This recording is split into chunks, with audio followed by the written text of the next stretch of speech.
खेळणं नाही आहे, नॉन रिटर्न वॉल आहे. छोटा आहे, शेतीमध्ये मोठा लागतो. पण हा नॉन रिटर्न वॉल तुमची पाईपलाईन फुटण्यापासून खूप वेळा वाचवतो. पण हे तुम्हाला समजत नाही. तर कधी कधी वाचवतो. समजा तुम्ही जातायत आणि एकदम 50 किलोचं पोतं तुमच्या डोक्यावर कोणी टाकलं तर तुम्हाला इजा होईल.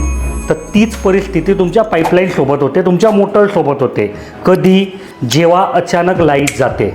लाईट जाताच केपी काय होतं की जे रिटर्नचं पाणी आहे त्याचं वजन पूर्ण, ते पाणी जर पूर्ण प्रेशर तुमच्या मोटरवर देईल तर तुमच्या मोटरच्या बुशिंगा जातील. बुशिंगा गेल्या म्हणजे बेरिंग जाईल, बेरिंग गेली म्हणजे मोटर जळेल. तर ह्यावेळेस अशा वेळेस जर तुम्ही नॉन रिटर्न वॉलमध्ये लावलेला असेल ना तर ते जे काही रिटर्न प्रेशर आहे ते तुमच्या मोटरपर्यंत जाऊ देत नाही नॉन रिटर्न वॉल, आणि त्याच्यामुळे तुमचं मोटर खराब होण्यापासून वाचते. सोबतच समजा कुठेतरी पाईपलाईनला चढ आला आहे तर तिथेसुद्धा नॉन रिटर्न वॉल तुम्हाला मदत करतो. जर याच्याबद्दल पूर्ण माहिती जाणून घ्यायची असेल तर कमेंटमध्ये नॉन रिटर्न सांगा, मी याच्यावर पूर्ण मोठी व्हिडिओ बनवून टाकेल.